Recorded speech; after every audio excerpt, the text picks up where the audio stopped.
శేఖర్ రెడ్డి గారు చెప్పండి. శేఖర్ రెడ్డి గారు మీరు ఏదో క్వశ్చన్ అడుగుతున్నారు. విష్ణు గారు నాకు తెలిసి 2 సార్లు ఎమ్మెల్యే. పొద్దున ఇంత దారుణంగా అబద్ధాలా సార్? ఇంత దారుణమైన అబద్ధాలా? ఒక్కటన్నా నిజం ఉందా సార్ దాంట్లో? సరే క్రిస్టల్ క్లియర్ గా అక్కడ ఫిగర్స్ కనపడుతున్నాయి సార్. సార్ మీరున్నప్పుడు అప్పు ఎంత ఉంది అది కూడా అబద్ధమేనా? మాట్లాడితే మేము 3,50,000 కోట్లు అప్పు తెచ్చామంటారు. అయ్యా బాబు అప్పు ఇది అని క్లియర్ గా చెప్తున్నాం కదా సార్.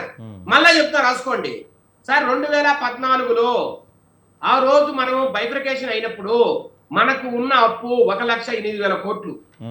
అట్లాగే 2019 జూన్ నాటికి చంద్రబాబు నాయుడు గారు ప్రభుత్వం దిగిపోయే నాటికి మనకున్న ఆన్ బడ్జెట్ అంటే బడ్జెట్ అప్పు వచ్చి 2,50,000. అట్లాగే పిఎస్సిస్ ద్వారా మనం గ్యారెంటీలు తెచ్చుకున్న అప్పు 1,20,000 కోట్లు, అంటే 3,75,000 కోట్లు. ఏది 2019 జూన్ నాటికి. 2024 జూన్ నాటికి 9,74,000 కోట్లు. ఎన్నిసార్లు చెప్పాలి సార్? ఇది మల్లాది విష్ణు గారికి ఎన్నిసార్లు చెప్పాలి? తీసుకురండి ఆయన లైన్ లేకి మాడదాం. ఎలాంటి ఎమ్మెల్యేలు అవుతారు నాకు అర్థం కాదు. అసెంబ్లీలో పయ్యావుల కేశవ్ గారు చెప్పింది అబద్ధమా? మీరు చెప్పేది అబద్ధమా?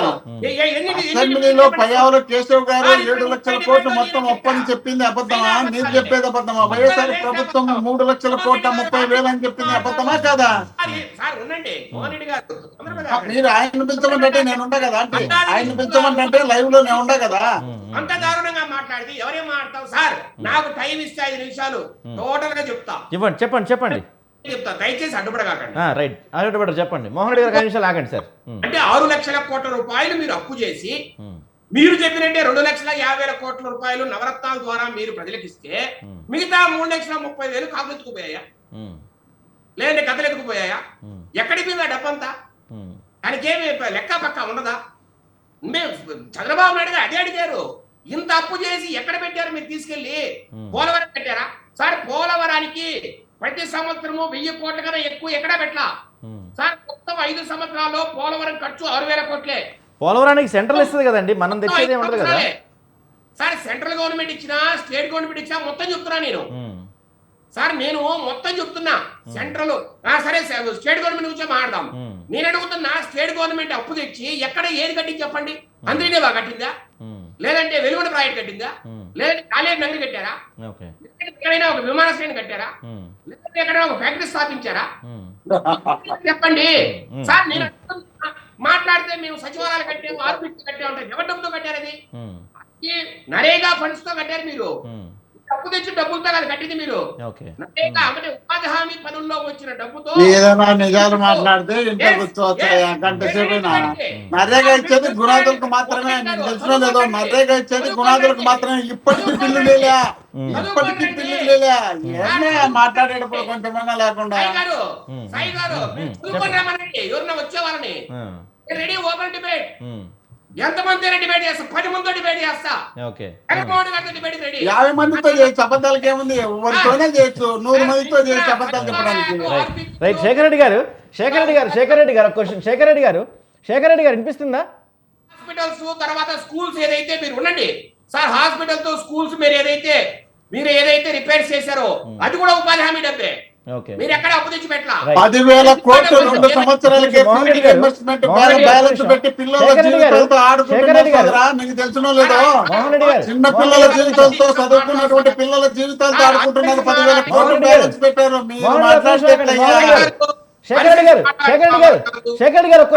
గారు తర్వాత మీరు మాట్లాడండి. ఒక్క నిమిషం శేఖర్ రెడ్డి గారు, ఒక్క నిమిషం. ఇందాక మీరు చెప్పారు కదా, అంటే 5 సంవత్సరాల్లో వైసీపీ వాళ్ళు దాదాపు 9 లక్షల కోట్ల అప్పులు తెచ్చారు. దాంట్లో 3 లక్షల కోట్లు 6,20,000 కోట్లు రైట్ 6 లక్షల కోట్ల అప్పులు తెచ్చారు. దాంట్లో 3 లక్షల కోట్లు నవరత్నాలకు పోయినాయి అనుకున్నా. 3 లక్షల కోట్లతో ఏం చేశారని అడుగుతున్నారు కదా. రైట్ ఒక్క నిమిషం సార్, ఒక్క నిమిషం. నా క్వశ్చన్ అడిగినండి. మరి సరే, టీడీపీ గవర్నమెంట్ వచ్చిన ఈ 2.5 సంవత్సరాల్లో టీడీపీ ప్రభుత్వం చేసిన అప్పు ఎంత? దేనికి ఖర్చు పెట్టారు? మేము ఈ మధ్య కాలంలో ఈ 2 సంవత్సరాలు మేము చేసినప్పుడు 2 లక్షల కోట్లు. సరే, దేనికి ఖర్చు అయింది? అది 1,49,000 కోట్లు. ఏదైతే మేము హామీలు ఇచ్చామో సూపర్ 6 పథకాల ద్వారా, దాని ద్వారా 1,49,000 కోట్లు మేము ఖర్చు పెట్టాం. అలాగే ఈ 2 సంవత్సరాలు క్యాపిటల్ ఎక్స్పెండిచర్ అంటే మూలధన వ్యయము అందరూ గుర్తుపెట్టుకోవాలని మాడే మాటల్ని మూలధన వ్యయం అంటే క్యాపిటల్ ఎక్స్పెండిచర్ అంటే ప్రాజెక్ట్స్ మీద కావచ్చు, లేదంటే డెవలప్మెంట్ మీద కావచ్చు, మనం పెట్టే ఖర్చును క్యాపిటల్ ఎక్స్పెండిచర్ అంటారు. దాని మీద 50,000 కోట్లు ఖర్చు పెట్టాం. ఎక్కడ ఒక రూపాయి మేము వేస్ట్ చేయాల.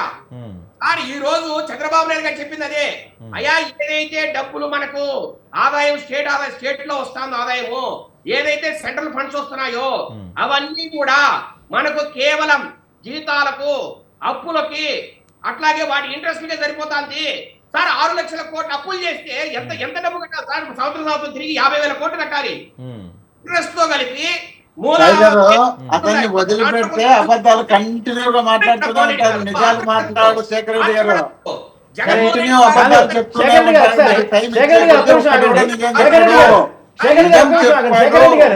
శేఖర్ గారు ఒక్క నిమిషం. మోహన్ రెడ్డి గారు సరే ఆయన చెప్తున్న అబద్ధాలే అనుకుందాం, నిజాలు ఏంటి? అదేనా చెప్తా కదా, అదే నేను చెప్తా కదా. అన్ని అబద్ధాలే కదా, ఎంత చెప్పిన అబద్ధాలే కదా. నిజాలు చెప్తే కదా సోదరా, నిజం చెప్తే ఎంతసేపు ఒక్క నిమిషం. మోహన్ రెడ్డి గారు ఆగండి ఒక్క నిమిషం. మోహన్ రెడ్డి గారు, కేశవ్ గారు అసెంబ్లీలోనే చెప్పడం జరిగింది. మొత్తం 7 లక్షల కోట్లు పైబడి అప్పులుంటే 4 లక్షల కోట్లు టీడీపీ చేస్తే 3 లక్షల కోట్లు పైబడి వైఎస్ఆర్ ప్రభుత్వం చేసిందని చెప్పి మోహన్ రెడ్డి గారు ఒక్క నిమిషం ఆగండి. మోహన్ రెడ్డి గారు ఒక్క నిమిషం ఆగండి. మోహన్ రెడ్డి గారు ఒక్క నిమిషం. ఆయన మాట్లాడండి, మీరు మాట్లాడదురు. ఆయన సమాధానం చెప్తారు, అన్ని క్వశ్చన్స్ మీరు సమాధానం చెప్తారు. శేఖర్ గారు కంటిన్యూ చేయండి. గ్రాస్ స్టేట్ డొమెస్టిక్ ప్రోడక్ట్ చెప్పండి శేఖర్ రెడ్డి గారు, చెప్పండి. సార్ దయచేసి అందరూ వినాలి సార్. మధ్య మధ్యలో అడ్డుపడితే మేము గట్టిగా అరసాలంటే అయ్యే పని కాదు. వినండి మోహన్ రెడ్డి గారు, ఎందుకంటే ఉన్న వాస్తవాలు మాట్లాడదాం. గ్రాస్ స్టేట్ డొమెస్టిక్ ప్రోడక్ట్ మా హయాంలో 2014 నుంచి 19 వరకు 13.5% పెరుగుతూ వచ్చింది. అదే వైకాపా హయాంలో 2019 నుంచి 24 వరకు 3% పడిపోయి 10.5 దగ్గర ఆగిపోయింది. దానివల్ల సార్ ఇరాన్ ఇయర్ తగ్గిపోవడం వల్ల సార్ 6 లక్షల కోట్లు మనం రావాల్సిన ఆదాయాన్ని మనం కోల్పోయాం. అంటే ఈ రోజు 19 లక్షల కోట్లు ఉన్న జిఎస్డిపి మామూలుగా సార్ అదే రకంగా గ్రోత్ రేట్ ఉండింటే మనం 2019లో ఏ గ్రోత్ రేట్ అయితే ఉందో అదే గ్రోత్ రేట్ కానీ అట్లే నడిచినట్టే 5 సంవత్సరాల్లో ఈ రోజు 25 లక్షల కోట్ల రూపాయలు ఉండాల్సిన జిఎస్డిపి ఈ రోజు 19 లక్షల కోట్లు ఉందండి. అందువల్లనే మన అప్పులు sir GSDP to debt ratio చెప్తున్నా, జిఎస్డిపి డెట్ రేషియో ఈ రోజు 36% ఉంది సార్. మనము ఈశాన్య రాష్ట్రాలు, పంజాబ్ తర్వాత వెస్ట్ బెంగాల్ తర్వాత మనమే ఉన్నాం. అరుణమైన పరిస్థితి.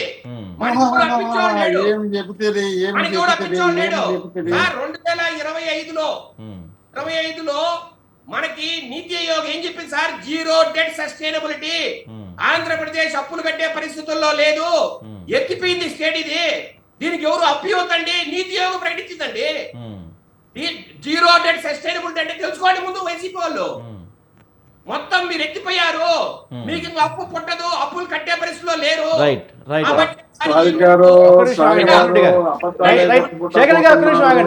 శేఖర్ రెడ్డి గారు ఒక్క నిమిషం ఆగండి. శేఖర్ రెడ్డి గారు ఒక్క నిమిషం. మనతో పాటు శేఖర్ రెడ్డి గారు ఒక్క నిమిషం ఆగండి. ఒక 2 విషయాలు ఏమంటే చెప్పేటి ఉన్నాయి. చెప్పండి. రెండోది సార్ పర్ క్యాపిటల్ ఇన్కమ్ మంచికి గంట చేపించిన అబద్ధాలు గుక్క తిప్పకుండా మాట్లాడతాడబ్బా. 2024కి 9.5% పడిపోయిందండి పర్ క్యాపిటల్ ఇన్కమ్. అదే ఈ రోజు 2026లో పర్ క్యాపిటల్ ఇన్కమ్ 10.5 తెచ్చాం, 1% పెరిగింది. అదే సంపద సృష్టి అంటే ఊరికే గేజ్ చేసి మాట్లాడడం కాదు. సార్ 10.5 ఉన్న జిఎస్డిపి 2024లో ఈ రోజు 12.07% ఉంది. అంటే ఒక 1.62% పెంచారు సార్. కొన్ని వేల లక్షల కోట్ల ఆదాయం. రైట్ శేఖర్ రెడ్డి గారు మీరు చెప్పండి. ఇప్పుడు సార్ చెప్తుంది బడ్జెట్ లెక్కలు. వాళ్ళతోనే ఇద్దరు కూర్చోబెట్టి వాళ్ళతోనే మాట్లాడించకుండా నన్ను మాట్లాడించడం. ఆన్సర్ చెప్పాక మీరే వద్దురు, ఆన్సర్ చెప్పనే ఉన్నాయి. ఎందుకంటే రామ్మోహన్ గారు వాళ్ళని అడిగారు కాబట్టి వాళ్ళ తర్వాత మీరు చెప్తారు. సార్ మీరు అంటున్న ఈజ్ ఆఫ్ డూయింగ్ బిజినెస్ ఈ సార్ వినపడుతుంది చెప్పండి. Sir is of doing business ఆ ర్యాంకింగ్ ఎవరు ఇస్తారండి? Department for promotion of industry and internal trade. వారు ఈ బిజినెస్ రీఫార్మ్ యాక్షన్ ప్లాన్ అనే ఒక ఐటమ్ పెట్టి దాంట్లో ఏ స్టేట్ బెటర్ గా పర్ఫామ్ చేస్తుంది అనే విషయంలో ర్యాంకింగ్ ఇస్తారు. దాంట్లో ఇప్పటికీ ఆంధ్రప్రదేశ్ నెంబర్ 1 గానే ఉంది, ఎక్కడా తేడా ఏం లేదు. కానీ నీతి ఆయోగ్ వారు 2026లో ఒక ర్యాంకింగ్ లిస్ట్ రిలీజ్ చేశారు. అదేంటి సార్, ఫాస్ట్ మూవర్ లిస్ట్ లో ఫాస్ట్ మూవర్స్ లిస్ట్ లో ఆంధ్రప్రదేశ్ 6వ స్థానంలో, అంటే పెద్ద స్టేట్లలో మంది 6వ స్థానం ఉంది. అంటే సార్ ఒరిస్సా, గుజరాత్, మహారాష్ట్ర, తమిళనాడు, కర్ణాటక తర్వాత మనమే ఉన్నాం. దాంట్లో ఏం తప్పేం లేదే సార్. ఆ ఈజ్ ఆఫ్ డూయింగ్ బిజినెస్ వేరు, ఈ fast mover ranking elite movers అంటారు. అంటే ఈ దేశంలోనే టాప్ అచీవర్స్, అంటే టాప్ పర్ఫార్మర్స్ ర్యాంకింగ్ లో మనం 6వ స్థానంలో ఉన్నాం.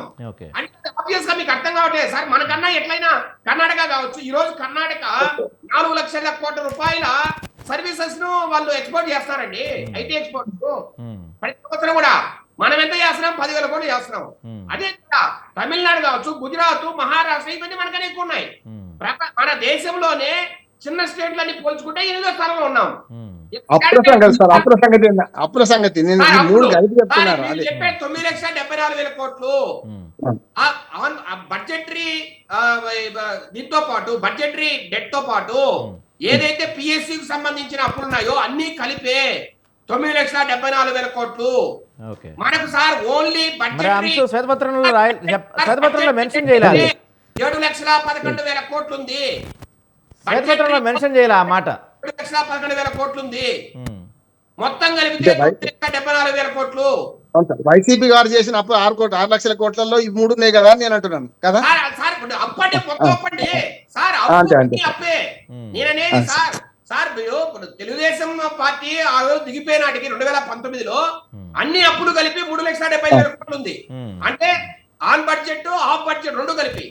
కానీ వీరు అన్ని రకాల అప్పులు కలిపి 6 లక్షల కోట్ల అప్పులు చేశారు. అదే నేను అంటున్నా సార్, మీకు అప్పు బడ్జెట్ మీద తెచ్చారా, పిఎస్ఎస్ పెట్టి తెచ్చారా, గ్యారంటీలు పెట్టి తెచ్చారా? అప్పు అయితే కట్టాల్సిందే స్టేటే కదండి. State running. శేఖర్ రెడ్డి గారు నాది ఇందాక ఇంకో క్వశ్చన్ అడిగాను, చెప్పలేదు. శేఖర్ రెడ్డి గారు అప్పులతో పాటు ఇప్పుడు నిరుద్యోగ వృత్తి విషయంలో ఇవ్వలేమని చెప్పారు. అంటే 20 లక్షల ఉద్యోగాలు ఇచ్చేసాం కాబట్టి నిరుద్యోగ వృత్తి ఇవ్వలేమని చెప్తున్నారా? బ్యాంక్ ఏం పెట్టారు మీరు? ఒకటి సార్ ది వీక్ మ్యాగజైన్ ఏం చెప్పింది సార్, దానికి కూడా వస్తా. వీక్ మ్యాగజైన్ ఏం చెప్పింది, మొత్తం ప్రైవేట్ ఇన్వెస్ట్మెంట్స్ లో 25% మన ఆంధ్రాకు వస్తున్నాయని చెప్పింది. అది ప్రపోజల్స్ మాత్రమే, నాట్ లైక్ అంటే మొత్తం పెట్టేశారని కాదు. ప్రపోజల్స్ 25%. దాంట్లో భాగంగా 23 లక్షల కోట్లు మనకు పెట్టుబడుల్లో అగ్రిమెంట్ జరిగినాయి. దాంట్లో 6 లక్షల కోట్లు మాత్రమే గ్రౌండ్ అయ్యాయి. మళ్ళీ చెప్తున్నా, 6 లక్షల కోట్లు మాత్రమే గ్రౌండ్ అయ్యాయి. మిగతా వాటిని కూడా గ్రౌండ్ చేయడానికి విపరీతంగా నారా లోకేష్ గారు శ్రమిస్తున్నారు. ఇక్కడెక్కడ మీకు డౌట్ పడాల్సిన అవసరం లే. ఈ 23 లక్షల కోట్లు మొత్తం అంతా గ్రౌండ్ అవుతాయని నేను చెప్పలేను, కానీ దాంట్లో మాక్సిమం గ్రౌండ్ చేయడానికి మేము పరిశ్రమిస్తున్నాము. ఈ రాష్ట్ర ప్రభుత్వం ముందుకు వస్తోంది, పరిగెడుతోంది. ఇప్పటి వరకు 6 లక్షల కోట్లు ఈ గ్రౌండ్ అయ్యాయి. త్వరలో గ్రౌండ్ చేయడానికి మేము అన్ని రకాల అవకాశాలు చూస్తున్నాం. నేను అడుగుతుంది నిరుద్యోగ వృత్తి గురించి. శేఖర్ గారు, నిరుద్యోగ వృత్తి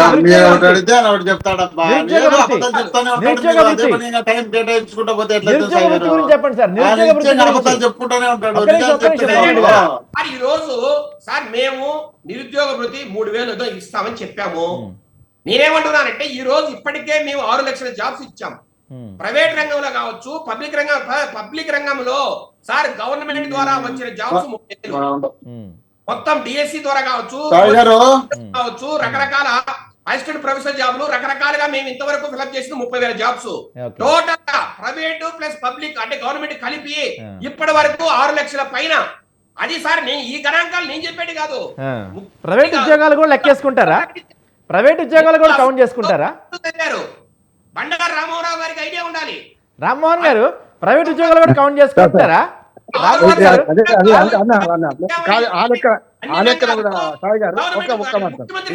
ఒక మాట మీరు అన్నది ఏంటంటే 5 ఏళ్లలో 20 లక్షల ఉద్యోగాలు ఉన్నారు. సంవత్సరానికి ఏంటి మీరు అన్న ప్రైవేట్ కూడా లెక్క పెడితే 4 లక్షల ఉద్యోగాలు లెక్క ఇవ్వాలి కదా. ఇప్పుడు 2 ఏళ్ళు అయిపోయింది, 3వ సంవత్సరం నడుస్తుంది కదా. మీరు అన్నట్టు 8 లక్షల ఉద్యోగాలు రావాలి కదా. నేనేమంటున్నానంటే ప్రైవేట్ ఉద్యోగాలు గవర్నమెంట్ లో మీరు అన్న 20 లక్షల ఉద్యోగాలు రావు సార్. ఒక మాట చెప్తాను సార్, ప్రైవేట్ ఉద్యోగాలు ఎలా కౌంట్ చేస్తారండి? ప్రైవేట్ కాదు, ఉద్యోగాలు కాదు, అకౌంట్ సాయి చేస్తారు గారు, మన ఆ లెక్కలు తప్పదు. నేను ఏమంటున్నానంటే ఏరియాలో పనిచేసే వాళ్ళకి కూడా వాళ్ళు ఉద్యోగాలు ఇచ్చినారని ఆశిస్తున్నారు. బయట ఒప్పుకున్నారు, కూర్చోబెట్టి మాట్లాడిస్తే అట్లా చెప్తారు వాళ్ళు. పచ్చోడలు అమ్మికుంది కూడా ఉద్యోగమే. కానీ నేను ఏమంటున్నానంటే ఒక్క మాట నన్ను చెప్పనండి. దేశవ్యాప్తంగా ప్రభుత్వ ఉద్యోగాలు ప్రభుత్వ రంగంలో 3 కోట్లే ఉన్నాయి. మీరు 5 లక్షల 20 లక్షల హామీ ఇచ్చినప్పుడు నేను వ్యతిరేకించిన, కరెక్ట్ కాదు, మీరు 20 లక్షల చేయలేరు అని ఉద్యోగాలు ఎలా అన్నాను. అంటే ఇప్పుడు కాదు సార్, ఇప్పుడు జస్ట్ ఏదైనా చిన్న ఉద్యోగం ఇస్తే కూడా అది అకౌంట్ లో వేసేసుకుంటే వచ్చిన ఉద్యోగాలన్నీ మీరు అకౌంట్ లో వేసేసుకుంటే ప్రైవేట్ ఉద్యోగాలు కూడా ఇస్తామని చెప్పలేదు కదా మీరు అప్పుడు చెప్పింది 20 లక్షల గవర్నమెంట్ ఉద్యోగాలు ఇస్తామని, 20 లక్షల మందికి ప్రైవేట్ ఉద్యోగాలు ఇస్తామని కాదు సార్ మీరు చెప్పింది. అదే అంటున్నా. ప్రైవేట్ ఉద్యోగాలు ఇస్తామని చెప్పలా మీరు. ఉద్యోగాలు కాదండి, ఆ. ఒక సంవత్సరమే రావచ్చు. మీరు పొద్దుట మాట్లాడించుకొని మీకు అసలే ఆన్సర్ రైట్ ఒకటి రైట్ ఉండదు. ఊరికే మోహన్ రెడ్డి గారు మీరు చెప్పండి. ఇందాక మాట్లాడండి. ఒక నిమిషం మోహన్ రెడ్డి గారు, సరే మోహన్ రెడ్డి గారు మీరు చెప్పండి. మోహన్ రెడ్డి గారు మీరు చెప్పండి. రాసుకుంటా ఊరికే. మోహన్ రెడ్డి గారు మీరు చెప్పండి, మాట్లాడండి మోహన్ రెడ్డి గారు. ఏంది మాట్లాడతారు? ఏంది వాళ్ళు చేసింది? ఏంది వాళ్ళ ఊరికి అబద్ధాలు చెప్పుకుంటా కూర్చుంటే వాళ్ళ అబద్ధాలు అంతా మీరు ఇంట్లోనే ఉంటాయి. సాయంత్రం వరకు రాత్రి కూడా ఇంటి అబద్ధాలు చెప్తారు విజయశేఖర రెడ్డి గారు.